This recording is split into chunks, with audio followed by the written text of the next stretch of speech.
I'm Sucrose, a researcher of alchemy. I heard you've been to a lot of places, so I was wondering if you... What am I saying? It's only our first time meeting, I shouldn't trouble you. But if you're willing, I'd love to hear any stories you have about your adventures. I'd really like that. What was that? Oh, it's gone. Can I go take a look? I just need a moment to quickly take down some notes. I haven't been out in a while. The windmills are spinning faster than usual today. Hey, do you think if an animal put a propeller on its back and started running, do you think the propeller would make it run faster? Or even fly? Snow this big only falls a few times a year. If I miss it, I'll have to wait until next year to run my experiments. So please, give me some space. Yes, I know. I should wear more layers. The sun is already out? Oh, okay. Just one last experiment, and then we can get some rest. Last one, I promise. Humidity levels are increasing. Think we can run some tests? Good morning. Did you sleep well? According to research, not getting a good night's sleep can have detrimental effects on your cognition and stamina. What? I'm always up working through the night? Yeah, I know. Can't be helped, I guess. Ah! No! Stay back! Don't come over here! No, it's nothing personal. It's just that this experiment is highly volatile and might cause an explosion. Good evening. Please wait a moment. Experiment 905 has actually produced 2 light excretions, which, for clarity's sake, should be labeled number 1033 and number 1035 respectively. Right. Now, what did you need me for? No need to wait up for me. Please, get some sleep. Something bothering you? Oh, don't worry about me. I'm right at the end of my experiment. I promise I won't stay up late again. Bioalchemy, when compared with creation, places more emphasis on transformation. Finding those little secrets that living creatures have, and scaling them up, combining them, the results are always such a surprise. Life really is fascinating. Just how much do we really know? I really don't know how to act around new people. Everyone's personality is different, as are the things they care about. If I slip up and say the wrong thing, I'll offend someone, or sound impolite. Talking is hard. So much harder than alchemy. Oh, you... noticed. My ears are a hereditary feature, quite different from everyone else's. So I try to hide them with my hair as much as possible. I'm curious to know about your background. I was wondering, could I perhaps observe you for a while? I'll be silent, and I won't interfere with what you're doing. Would that be okay? To be honest, I was a little afraid when we first met, because you don't talk much. I thought I must have offended you somehow. But then, as time went on, I discovered you're really easy to get along with. Just an unexpected outcome of my observations. I heard it was you that dealt with the storm terror issue.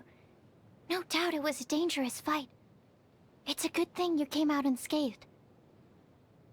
I was, also wondering, did storm terror happen to drop anything during the fight?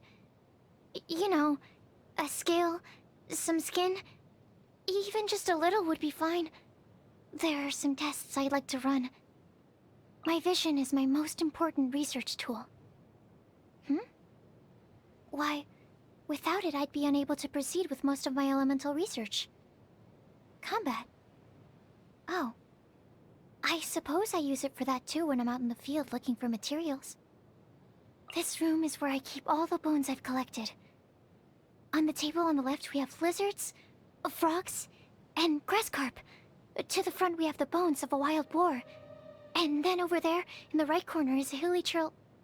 Oh, Don't be nervous. Nothing to be afraid of. They're really quite cute once you get used to them. If you look closely, you'll notice that the mist flowers I've planted here are all different. This one is the most powerful. This one blooms the longest. This one? Oh, this one is Project 3 version 17, enlargement trial.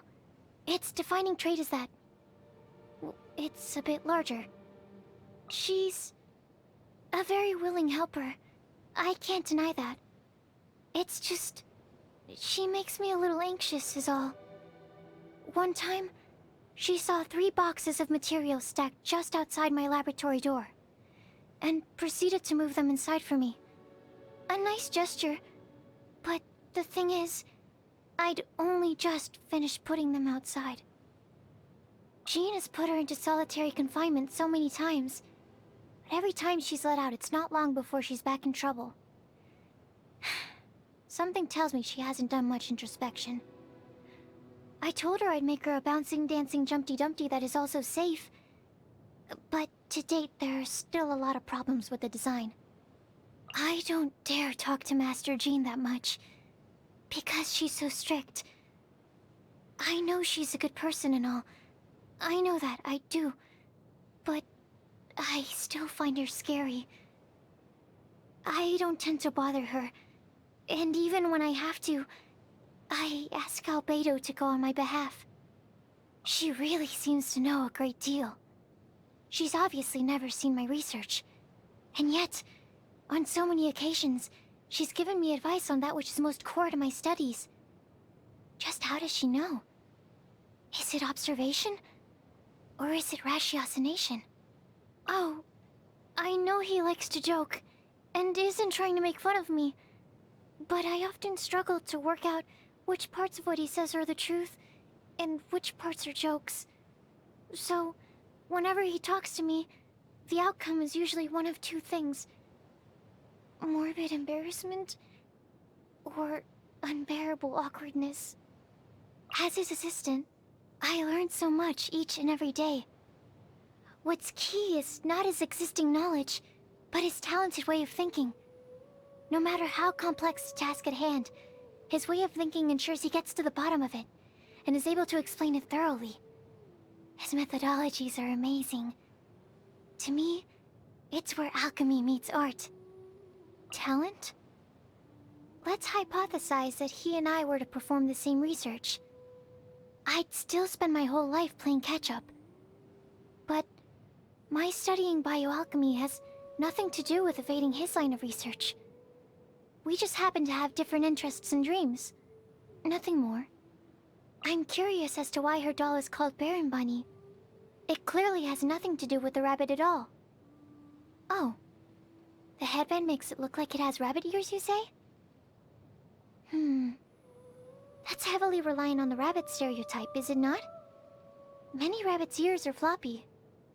I take it you're referring to the book series, Flowers for Princess Fischl. Indeed, the world the author came up with is very creative. If only I could go see it with my own eyes. Oh. You're referring to Fischl herself? I am doubtful that she could really take me there. The role of a scout is a hazardous one, and Miss Eula throws herself into danger all too easily. So, I made a reconnaissance device for her, so that she wouldn't have to infiltrate enemy camps herself. But Miss Eula has such an imposing manner, she really puts me on edge, and I was so nervous that I accidentally left out a few important details while explaining how to use it. As a result, there was an accident. What should I do? I hope she won't hold a grudge against me. You want to know more about me? You must have an interest in bioalchemy then. Whatever you ask, I will be sure to give you the most precise answer possible. Oh, it really is me specifically that you are interested in? I'm at a loss for words. The essence of research is the process of finding the answer. Sometimes, working through that process can be tedious. But every time I see the cumulative result of my efforts, I know that I'm doing what I love. When I was little, I had two good friends. We kept nothing from each other. I thought I knew everything about them, but then stuff happened, and we grew distant. As for where they are now, what they're doing, whether or not they remember me, I have no idea. Even though we were best friends, things still turned out this way. Let me tell you a little secret. Something I've never told anyone. The purpose behind my research is to create my own wonderland. Yes, just like the ones in fairy tales. The kind where all your dreams come true and you live happily ever after. It's childish, isn't it? But I still believe in fairy tales. If you're busy, please don't let me stand in the way of progress.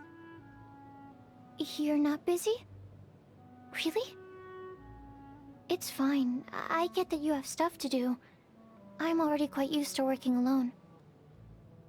You're truly not busy? In that case, I don't suppose you could help me with a few things. Or, you know, we could sit and chat about stuff. I like things that look orderly. See?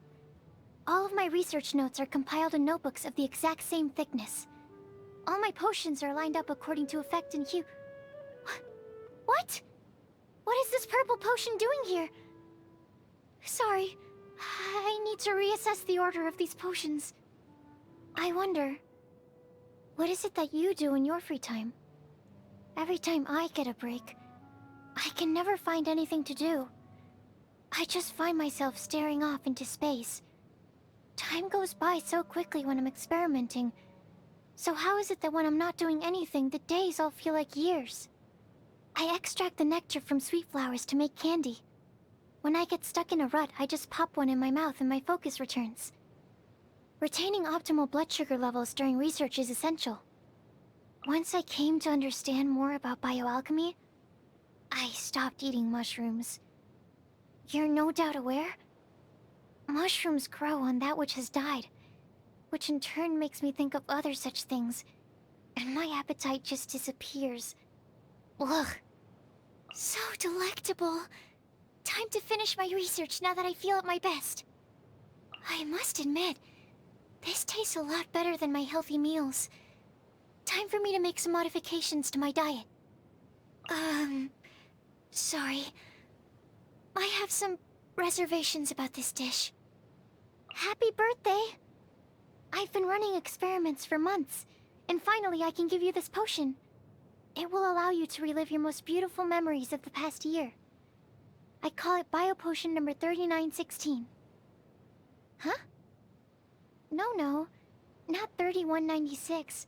It's 3916. Finally, a breakthrough in my bioalchemy research. This trip has allowed me to gather a good number of materials. Thank you. I'll be sure to put them to good use. Recently, during my experiments, I found myself suddenly wondering when I'll next get to go on an adventure with you. So strange. Why do you think that is? I need to do some scientific investigation to find out.